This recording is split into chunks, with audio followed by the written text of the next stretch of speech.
જય શ્રી શ્યામ દોસ્તો, આ વિડીયો લાઈક ન કરો તો કાંઈ નહીં, પણ શેર કરજો.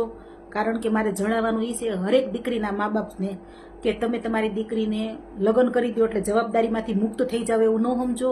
તમારી દીકરીને તમે સાસરે મોકલો છો, પછી જાણો કે સુખી છે દુઃખી છે.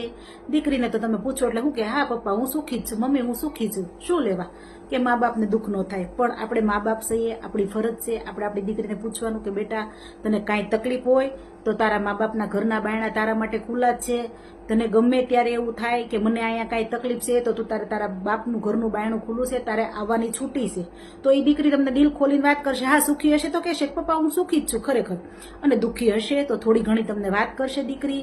એ દીકરી બિચારી મૂંઝાશે નહીં. અને આપણે મા બાપ છીએ આવું નહીં કરતા. સમાજ શું કહેશે? સમાજ આપણા ઘરે 5 પૈસા નાખવા નહીં આવે. આપણી દીકરી સુખી હશે તો આપણે મા બાપ સુખી હશે.